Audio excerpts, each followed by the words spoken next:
Hi. I missed you. It must have been pure torture for everybody not having me for the last couple of weeks. I feel very sorry for listeners. Well, torture. We missed something, Connor. We missed something. I can't quite put my finger on what it was. Yeah. Did you have a friendly picture of me to take my place? Yeah, I've taken. We did. Have you not seen it? No. Was it watch the videos he's not in? Was it the diver's bum again? I'll take that any day. That's great. Not the diver. You said you put a few pounds on over holiday. Have you got it handy? I definitely did. I just ate like a pig on that holiday. My God, all nutritional principles go out the window, and it's just, lovely. Mobile home living. You can't beat it, lads. I love it. It's so simple. I love it. Brilliant. Yeah, it's great. Anyway, you got on great. So what's this about? What's this image I see above me? Oh, well, we're just reminding everybody on the 31st of August, we've got a couple of friends coming to say hello. Rodney and Karen are going to be appearing live with us. You may have heard of them. Rodney Habib and Karen Becker. Yeah.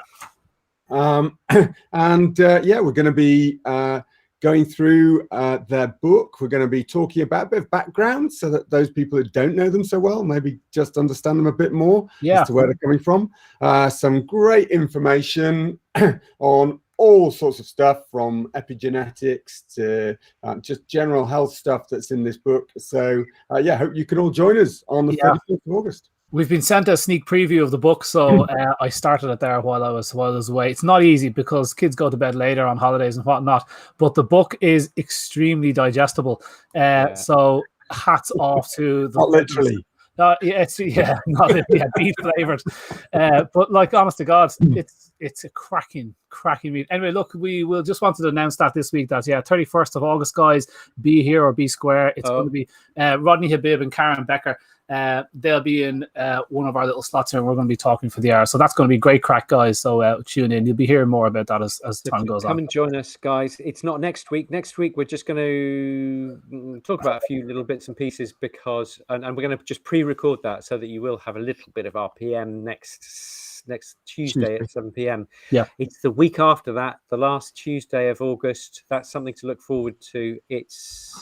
Is it the Tuesday after the bank holiday? There you go. That's how you remember it. The Tuesday after the bank holiday, we have got... Which means nothing to all of those in the States, Canada, or Ireland. Australia, New Zealand, Ireland. We don't have a bank holiday at the end of August. They're not bank holidays anyway. They're just, we've got loads of bank holidays. It's great. 7 or 8 or something. It's great. It's always bank holiday, but none at the end of August. So that's going to be great. So guys, what is it this week? Q&A. Excellent. Q&A. We've got Q&A. We've got lots and lots of questions. And the first one I'd like to raise was from a Patreon. Really want to thank all our supporters on Patreon. We will be doing lots more work with Patreon and getting you lots of information there. So really excited about that. But somebody was saying, please, can we do one of these days, maybe in September or October, ears, otitis and atopy, and the products that we might use for itchy ears and things like this. What do you think? I think we could do a whole program on ears. Don't you? Yeah, for sure. Would be good. Absolutely, it would be great. Very common. Yeah. Okay, that's great. Wonderful. Okay, good. That was just there you go, Leslie. That was for you. Yeah, absolutely. We could do a whole day on that, really. I mean, ears are, I imagine, extremely interesting, same as every other organ. So you guys can give us the lowdown on that. But there's so many natural cures for ear issues, and they crop up all the time. Whether it's an itchy dog or a yeast issue or whatever, ears are a real common symptom. That's a really good one. We should do that. So I have one, guys, that came into my site that comes up all the time. Well, I start with this one. It is, will raw grow my pup too quick? Is it too rich? Is it not advisable to grow a giant breed on raw? And questions of that sort. Herself, and particularly her breeder who rears these giant dogs, advises not to feed raw in the early few months because it might grow them at a maximal rate. Do you want to comment on that? Do you think she has had experience that these dogs have grown at a fast rate, or do you think she's just working from a place of fear? And I suspect she's working from a place of fear because when when back in the day, people used to complain that their dogs didn't grow as fast as they did when they were on kibble, and that was the complaint that I heard universally. And I would describe it that the if you imagine, you start at a point here. This is quite difficult here. You start at a point here. Start at a point here. I'm doing it backwards, but you can see it. I'm going to change his aspect so that you can see the full width of it. There you go. Turn them upside down. There. Right. Yeah. So you're starting at a point here, and you're going to end up here. And what happens is I find the kibble dog will go fast, slow down and get to there, and that the raw dog will go slow and then speed up, and they'll both probably reach more or less the same point. You know, a St. Bernard raised on raw is going to pretty much, you know, reach the same. It's just they're going to do it just a little more gracefully and a little more gently. I would be very interested to hear your experience with growth profiles on raw and on kibble. Yeah. What do you think, Brad? I mean, certainly from my point of view, I think they probably are going to reach their optimal size with raw. You know, we've got a lot less inflammatory stuff going into the mix when you're using this. I think the key factors here are people are really worried about that whole growth plate closure stuff, whether you're going to valgus varus, the twisting of the legs with the growth plates closing at the wrong times, and how quickly they're growing. And this emanated from, you know, the times in the late 80s, early 90s, when there was a big mix across to kibble foods, and people were still adding chemical, so calcium supplements and things like that. And I would certainly say the thing that I would be wary of is over supplementing those foods in early life. You know, so those are the things. Hi, Spider. Spider's just come to say hello to make sure that all you guys are behaving yourselves. Yep. So from a point of view of making sure that you are giving them the optimum nutrition, it's just about giving them a diet which isn't over supplements. Don't go out there and get calcium supplements. Don't go grinding loads of extra calcium into their foods. I think that's definitely the key. I think I always come back to the example of, you know, how much calcium does a bitch that's lactating need? And I'd say, well, if you skip that bit and look at pups, if you put a large raw meaty bone down on the ground, and the pups get to play with it and gnaw it and pull at it and take bits off it and eat the marrow and the cartilage, brilliant nutrition. They can eat as much of that, bits and pieces, as they want.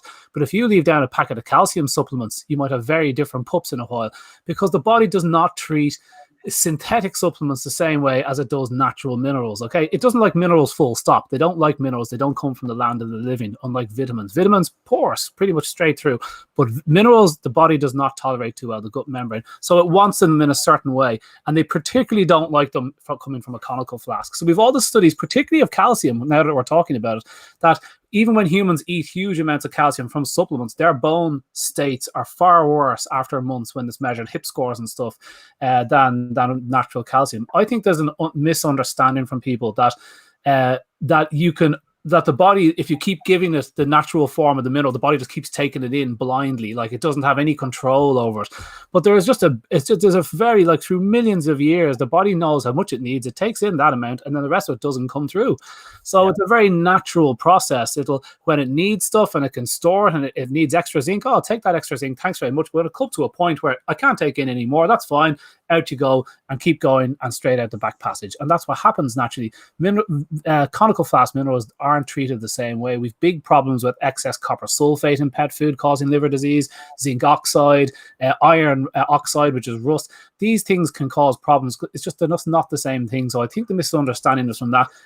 And on the last point would be carbohydrates and protein. Guys, no kids should be growing on huge carbohydrate diets, because that is, if you've got a giant breed, obesity is something you want to be watching more than anything else. Obesity is going to rot your joints. And so having this big fat dog that used to be so cute, a big fat St. Bernard on these little legs, is a terrible way to start off those joints, with no joint material coming from dry food.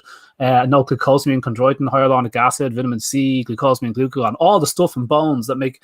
So guys, fresh bones and stuff is going to grow your dog at a normal rate. Mother Nature has designed it this way. Don't worry too much about it. Your dog will grow at the maximum rate with good quality protein, which is vital. That's how you grow them lean all the time, and good quality protein and cartilage and fat and bone. And don't be overthinking that, because I'm personally not seeing it. I'm not hearing of it. I don't see the studies, any studies backing that statement up, that you can overeat bone and it causes issues.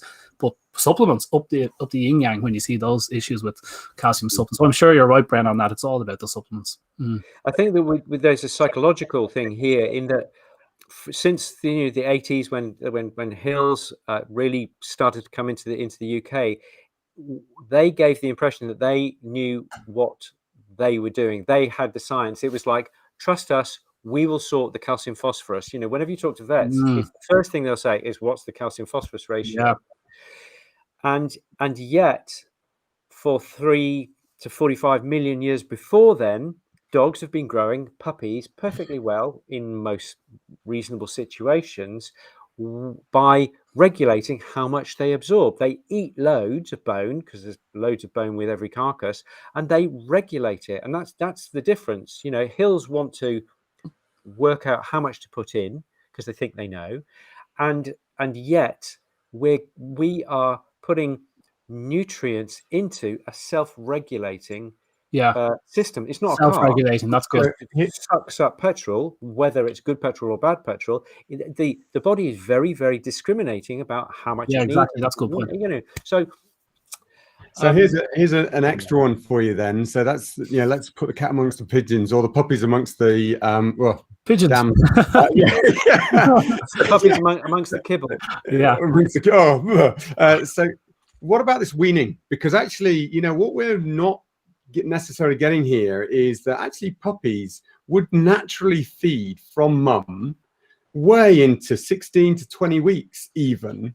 If they were being supplemented and weaned across with other foods. Okay. And we see this with all species. They will vary the time that they stay on the mum's teat, depending on, you know, what the circumstances outside the food availability, etc. And if we're taking that away, because artificially as breeders will tend to wean them off at, you know, as little as 6 weeks and get them onto a food so they can go to the new owners. What's your impression of the impact that amount of fat reduction, that amount of nutrition that's coming from mum would have on their diet? Mum, she would be giving them milk, and she would also be regurgitating goodness for them, which would be carcasses, bits of carcasses, bits of whatever, liver and lung and goodness knows what. So that's the archetypal puppy food, is milk and those slightly pre-digested visceral bits and a bit of vegetable material here. You know, if it's there's vegetables in the offing, they will get a bit of that here and there. So there you go. I think let Mother Nature do it. Concentrate on the macros.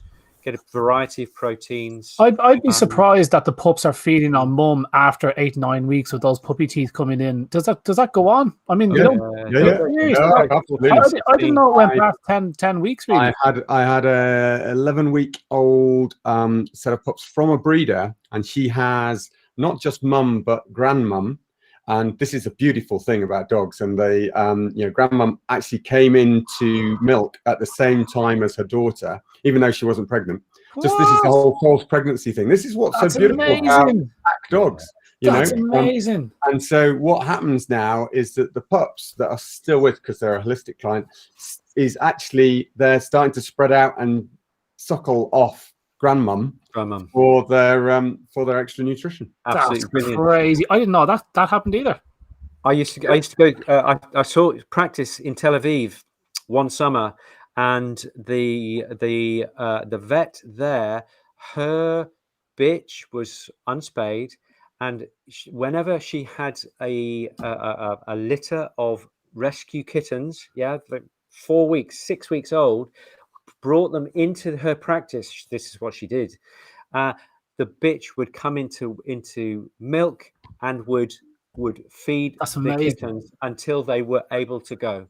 That's amazing. That's a serious hormonal. I mean, that's just brilliant. That's nuts. That's great. I love that. And I'm going to ask something stupid, but I don't care. So a wet nurse in humans, is that just purely because that woman had just had a baby, and so she could continue on feeding somebody else's baby? Have you ever heard of this thing, what you're saying there, happening in humans? Could such a thing happen in humans, or are we just too far removed from the?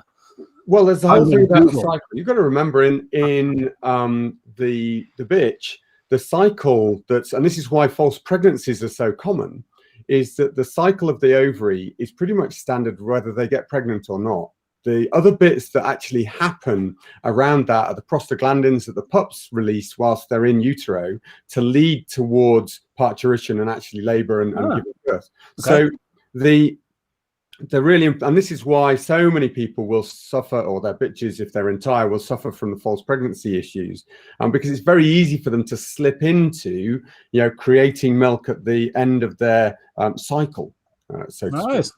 That's interesting. So obviously, it also means that I know some people have commented that they think in the wild that canids will wean much sooner, but I think actually I've seen some of those programs where they talk about them sharing pups. They'll have other bitches that aren't alpha that will actually come into season, and they'll be actually suckling those pups and that side of things. So it is actually quite a natural thing for pack animals to do. All right, cool.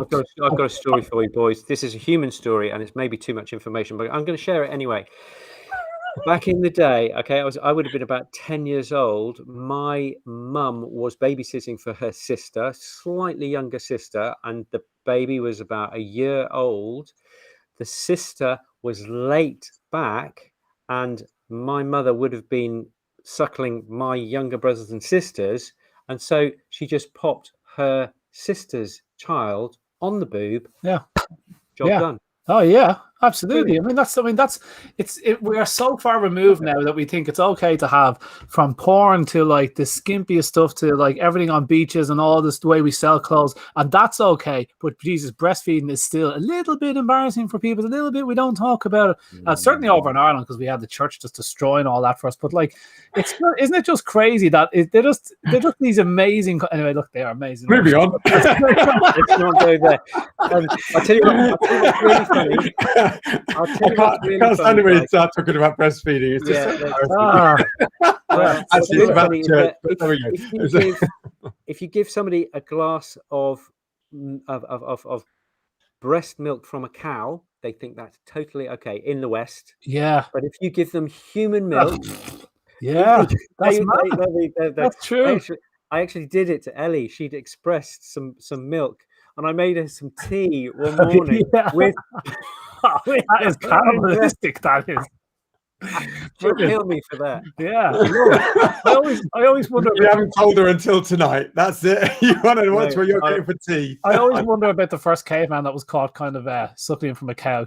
Tiptoeing out in the middle of the night and drinking. What are you doing, Barney? Get away from that cow!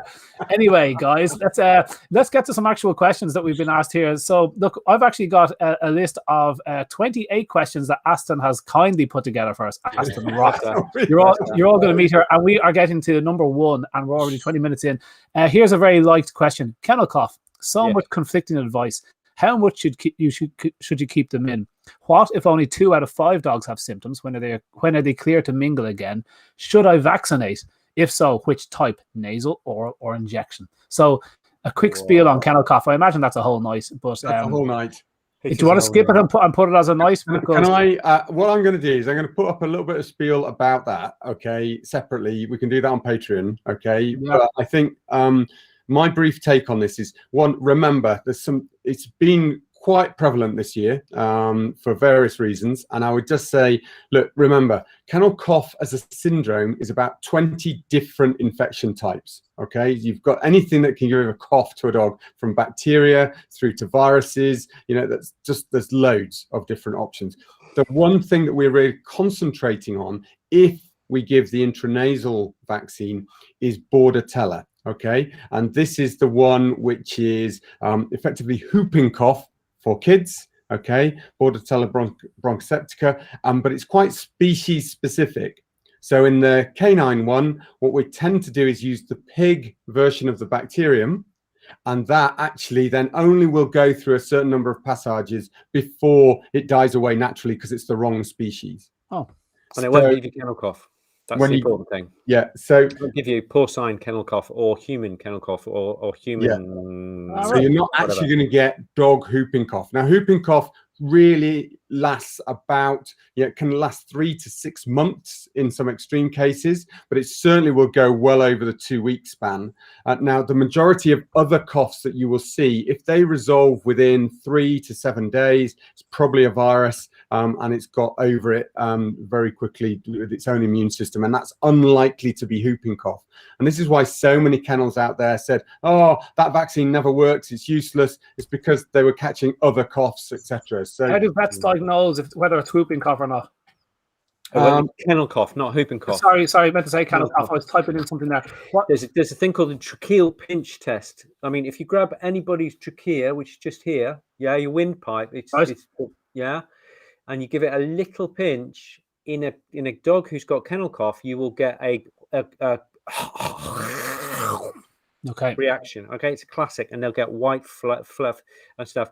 They'll be pretty bright in themselves, but they will, every time they see the postman or something like that, they'll just cough, cough, cough. Any stimulation will make them cough, and it usually lasts about 3 weeks. How long does it persist? What's the official line on persistence, Bren? So I think it can persist up to 4 weeks.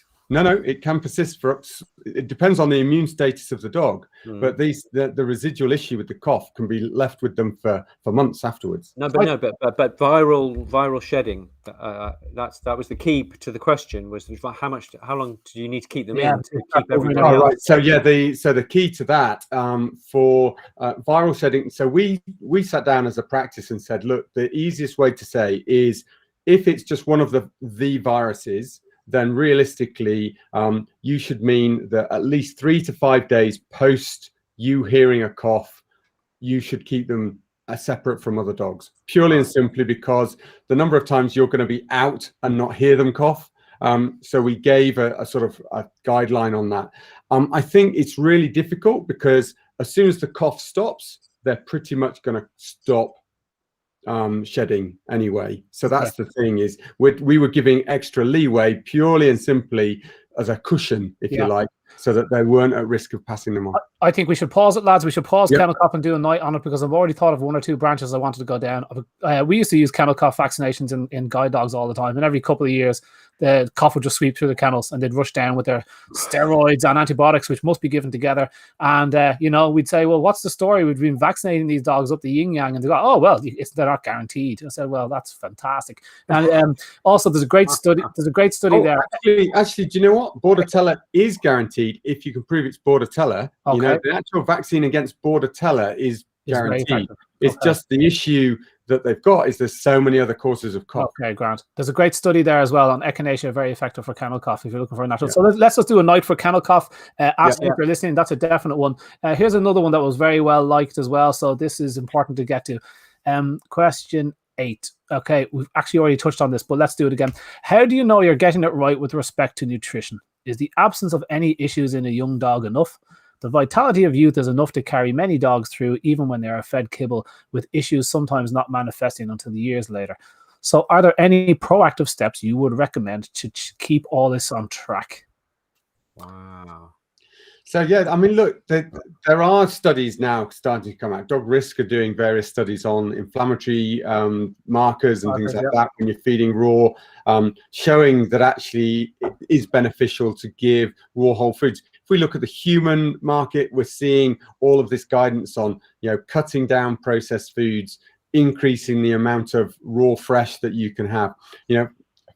There is a certain book coming out in a few months' time that we're going to be doing a review on that also talks about this, and the relative issues that you can get. But actually, as little as 10% of your food can be changed to see a difference. Okay. Now that doesn't mean that only 10% of the food needs to be changed. It's just saying you can see a difference when you do tiny tweak. Tiny tweak. So the thing is, if you're feeding a really good raw diet and you're getting your macros right and you're getting your variety right and you've got some nice omega-3s going in there, do you need to measure anything? For example, if you feed your children really well, are you going to take them for a medical every year until they're 18? You're not. You're just going to you're going to eye it, aren't you? You're going to say, are they growing about right? Are their skin about right? Did they eat anything green this week? About right? Yeah. I'm not sure whether you would need to do any analysis beyond just feeling them, watching them, seeing them, smelling them. Is this dog in the right place? And if in doubt, you go and see somebody who knows the breed very well, or go and see your local raw vet, or or something like that. I would suggest, or go and see Conor. He's a nutritionist. He'll give you some thoughts. I think that's exactly right, Nick. I think it's like, I think there's a lot of fear. Fear is a great motivator, and the fear of doing something wrong is what encourages you and conventional vets to grab that bag, because it's a great stress reliever. It's like, well, it's already been done, and if it hasn't been done correctly, well, it's not our fault. So I think it's a stress reliever. Just remember the simple fact in humans is that we have kids and we get no nutritional advice. We get this thing to look after, and I haven't a clue what our RDA of calcium or zinc is. I bloody know she's not eating enough vegetables, and it kills me every day that she just is not as a big a eater as I thought she would be. So look, we do our best. We're all overeating in some things and under-eating desperately in others, because we're not eating enough healthy raw food anymore. And so yes, we're still okay. We're still perpendicular. So that is about as much as you need to worry and not worry about it. In your dogs, you can do it. It's a meaty food pyramid. It's like our food pyramid, a bit meaty. And that's enough to be worried about. The dog is not going to wander around looking for something and drop dead for it that we're aware of yet. As soon as we identify something, we'll let you know. So I don't think there's anything you need to supplement with or worry about. Vary up your raw dog foods, feed the completes, but add your own bits. Take all those tips, mix it around, and that's as good as, you're in the top 98% there, really, of the country. It would be lovely that when we get to a point that we're doing the longevity studies and we're looking at the diets and that's like things will come through. But the certainly on the human side, they're seeing this, and that's the great thing, is we're taking a lot of that information through. Exactly.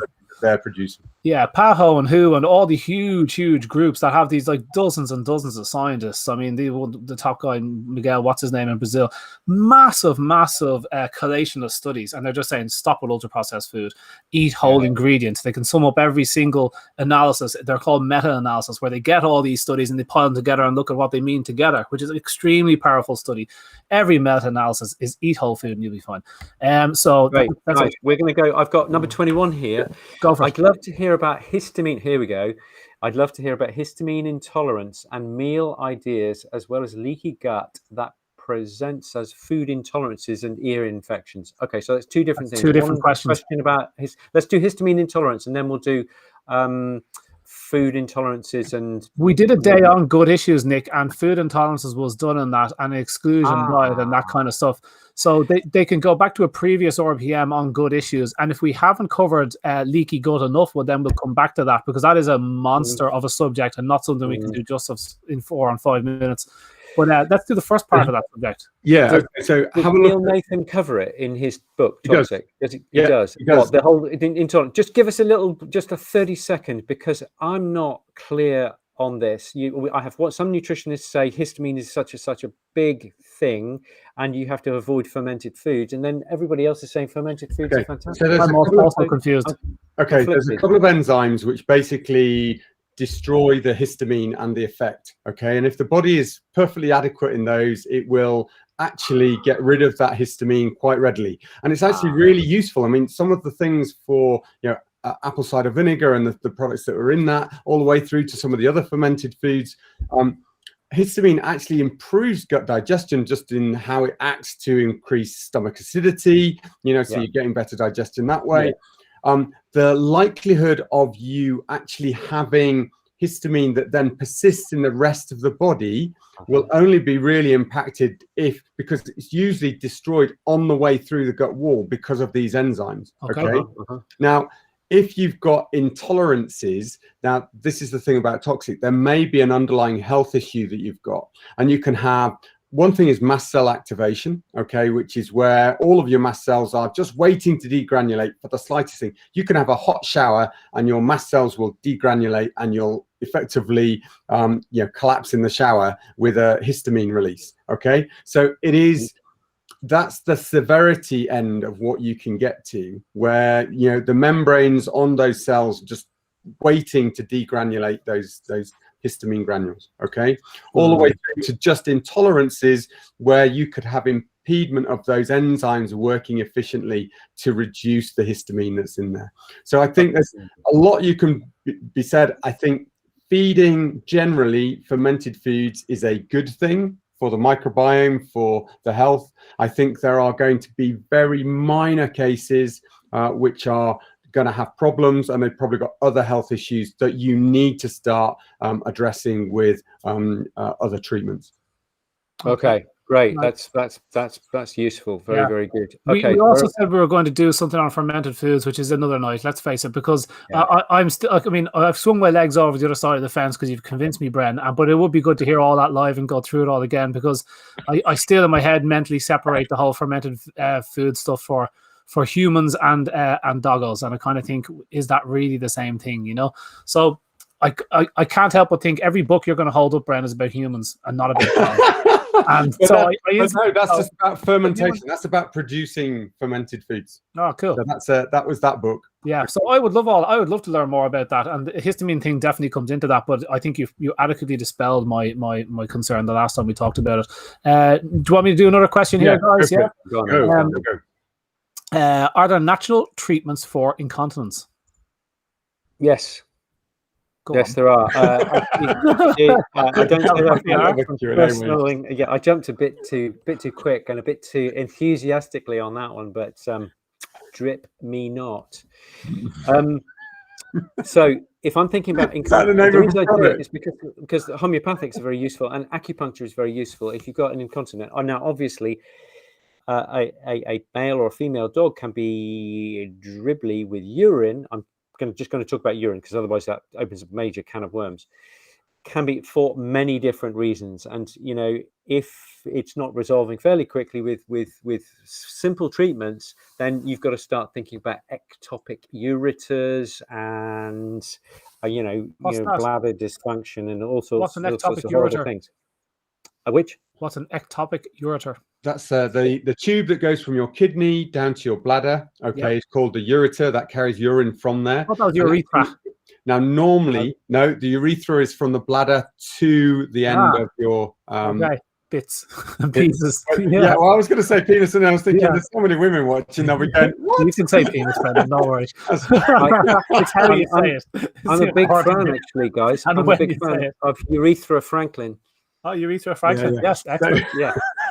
So anyway, the ureter, if it's not implanted, the bladder normally sits with what we call a trigone, the area closest to the neck of the bladder, and the body of the bladder expands and contracts depending on how much urine is in there. The ureter should sit in a little triangular trigone just almost at the base of the neck of the bladder. Now, sometimes what happens is that ureter isn't placed correctly, as Nick was saying, and it's called ectopic, so it's not in the right place, and it just effectively dribbles urine through constantly. So it bypasses the normal musculature at the neck of the bladder. Brutal. So what are the natural solutions, did you say? Did you give us some? There's only a surgical solution to that, but it works pretty well. It's a pretty clever surgery, very, very delicate sewing, very, very nice. So the other two things, very, very quickly, one would be homeopathic causticum. Now there's 1,000 remedies that you can use, but causticum jumps way up at the top. Caustic with an UM at the end, and you can either use a 30C or a 200C. I find is very useful. And the other is acupuncturist. Find yourself an acupuncturist. Yeah, somebody tighten things up. How does acupuncture help with that? What is the process? Two instances here. There's the hormonal aspect, to incontinence. And it sort of busts on that. And somebody's put up about pulsatilla, and that could be really useful in the hormonal aspect to it.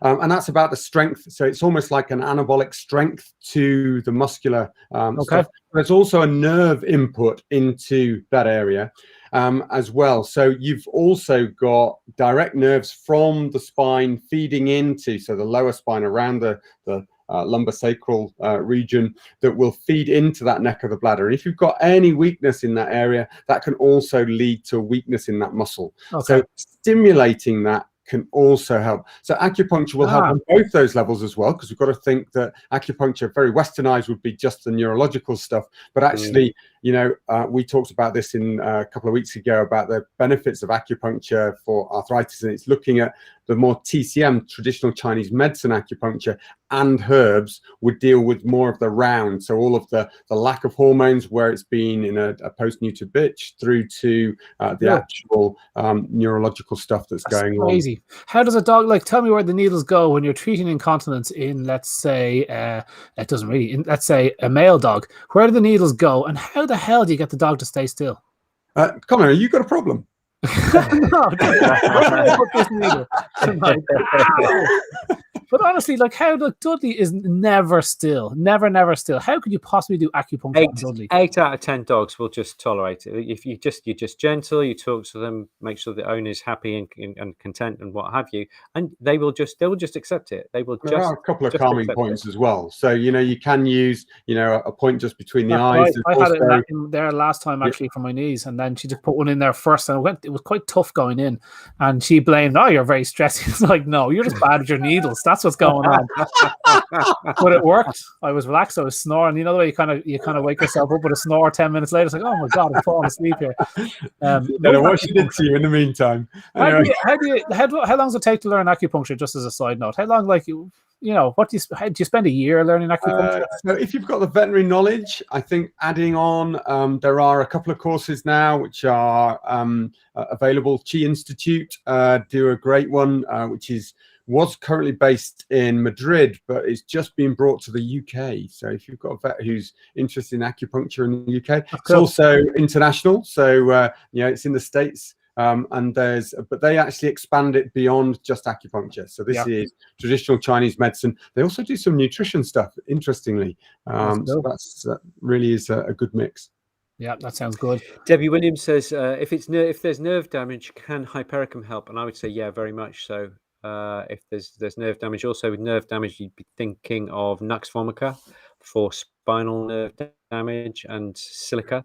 I've had some opium use as well. That's really good for those situations where there's a lack of sensitivity. You know, that can be really useful. I had that work in a horse as well, actually. That's Karen Reid wants to know, is this a Q&A for Conor's issues? Bloody hell, we'd be here a lot longer than 45 minutes, Karen. Let me tell you. But you know what? There's actually, in these questions, there's a lot of very, very specific questions that I have to skip over, guys. Of some issues that are rare enough, certainly to me, and I struggle to pronounce: canine paroxysmal dyskinesia. I mean, bloody hell. So I reckon 2 or 3 of them could be addressed in Patreon, guys. And so if you asked your questions, would you address the maybe some of the finer questions there? Like, I'd like to keep it a little bit broader for people that are listening. Here's another one. If maternal antibodies, and we've already done the vaccination thing, and there's a lot of vaccine questions here, but if maternal antibodies are absent or low, do you need to adjust vaccine protocols, i.e. start earlier at 6 weeks rather than 8? So that suggests that someone's testing for maternal antibodies. It's always about, they're making assumptions, I guess, that because the mum's antibodies are low, that actually what's coming through in the milk is going to be low. So therefore, you know, that'll be that's based on. But look, biosecurity is probably the biggest thing for your pup in those circumstances. You know, the viruses don't just materialize out of nowhere. They are going to be caught from other contact animals. So you've got to be thinking, how do I keep the risk of those viruses down to a minimum? And then from there, yes, you can effectively give them, that's a risk assessment. So finding some woodlands in the middle of nowhere is my classic, that you go where there's no dog loo bins, there's no, you know, lots of walkers and things like that, because the viral load is going to be relatively small. If you went down your local park in the middle of Birmingham, let's say, then literally, because of the numbers of dogs, the number of risk of viruses in inner cities is notably higher. They would generally say, look, you're more at risk of putting your pup down on the ground in those circumstances. So that's the biosecurity aspect. So rather than trying to bring the vaccines forwards, I would actually say what you just need to be is more cautious, more careful. Yeah. Exposure after, when you've got the new pup. Yeah, that sounds good. Here we go. Let's bust on. How important is it to give varied proteins when feeding raw? One of our boys is allergic or sensitive to a lot of things, and I struggle to vary his protein intake. So somebody worried that their diet is a little bit narrow on the protein front. Where would you go with that, Connor? You can kick off with this one. I think like a lot of people are concerned about this, and unfortunately you do get some dogs with, you know, terrible case of something akin to leaky gut, and you've got this NASA-like reading of proteins they don't get on with, and then you try them and they bloody don't get on with them, and it's like, oh my god, this dog has been on scrambled egg for a week or two. Where am I going after this? So yeah, I can totally sympathize. It is a little bit stressful, and I think hopefully it does sound in this case that the dog has one or two proteins he can eat. So I say that's a good start, and different parts of the body provide different proteins, and that's great. And you can do okay for perfectly. Dogs can live for a very, very long time. The only animal that you wouldn't be keeping a dog or cat on for a very long time would probably be rabbits, because we know that's one of the lower, it's one of the more taurine deficient, and lamb, as it turns out. But if your dog is eating one or two proteins, and you can mix it up that way, and you'll be able to use maybe say raw milk and say eggs, because eggs aren't the same as chicken, and if you can sneak in little bits and pieces that way, I would say you don't really need to worry about those things. If you're terribly stressed, you would be able to check these things, but those blood tests are extremely expensive. Once you get past the macronutrients, getting down to your amino acids and stuff is very technical and quite expensive thing to do, and probably overkill. I would say don't worry too much, but don't neglect the cool little ingredients you can get in. Go through your single proteins as carefully as you can. Go through the organic and non-organic versions of them, the cooked and non-cooked. Sometimes you can be sensitive to the cooked version and not the raw version. It's quite technical, but you have lots of options there. That's doubled the amount that you've probably already tried now. So go through all your proteins, really find those strange proteins. Even go to a pet shop and find like tins of zebra and tins of horse and tins of we have in Ireland. Maxi Zoo do it. So there's lots of novel proteins out there. The Dog's Butcher does a good range of novel proteins. And check out everything you can, and you'll find very quickly, if you do it that way, that suddenly 4 or 5 proteins are okay. Now you're really covering your bases. And with the other cool little additions now and again, I would say I wouldn't be overthinking it much more than that. What about you guys? I would be before you even get into the food trials, and I think doing food trials, a couple of weeks on each protein is a brilliant idea. And, you know, obviously if the dog gets really sick or really itchy or really squitty within 2 days, that is the wrong protein. You have to go back to something that you know to be good and then start again. Yeah. But before you even get to the trial stage, I'd be thinking about bone broth. If there's one a beast that you can stick in a pot to make some broth, I think that's a really good to heal the gut, to heal the leaky gut. I'd be thinking Biofunction 8. Connor's Biofunction 8 is a great. That seems to be going well. Yeah, it's a great kind of to transition an envoy product, and also a good probiotic using either Phytospore or using Biocult if they're on kibble and you can't get them off just yet, because Biocult is for an omnivore gut, and so maybe that's going to be more useful. Bran, you got any thoughts? Yeah, so there's a couple of things there. You know, some of the guys. Watch out for the allergy tests. At best, they're a guide. At worst, totally. Misleading. Totally. Okay, so you know, falling out of love with them rapidly here. Yeah. Just work out that. Absolutely agree with Nick. It sounds like a party political broadcast. I agree with Nick that it should be my right honourable friend, I think you thought. That actually healing the gut is so much to do with this process, and not that actually a lot of people which will say my dog's sensitive to this, and there's so many other things that are going on at that time that can lead them to that. Couple of books that I've read on that subject as well, where actually if you resolve some of those other issues with their health, that actually all of those dietary sensitivities that they previously have been marked finally dissipate. Yeah, it's kind of the analogy is that people come to say me and they're looking for a new diet. I'd say that's like I'm selling cars, and you come to me and your car is clearly ruined and you want a new car from me, and I can see that your car, the wheels are burst and the chassis is broken. I say, bloody hell, what have you been driving your car on? Because the road must be awful. The underside of the car is ruined. And they say, oh, just give me a new car. And I'll say, well, I really think you need to fix the road first. Just give me a new car. I sell them a car works for about a week, then the car is broken and doesn't work anymore, and they come back looking for a new car. That's the analogy with leaky gut or IBS and all the rest. You've got a really bad road full of potholes, and you must fix the road before the new car is going to work on it. So just jumping the raw doesn't fix. So leaky gut is quite a long conversation. But you're dead right. You'd be thinking about fixing those issues. I'm assuming that raw feeder is going through the wars with that. But yeah, don't overthink it, and definitely try to get to the bottom of it. Any kind of nutritionist worth their salt will fix that, because that's the most common thing you get approached with. So I've got millions more questions here, guys. We're out of time, guys. But Tima just said she's a client of mine. She was a physics teacher, and I gave her some homeopathics, and it blew her mind in a very pleasant way, I'm pleased to say.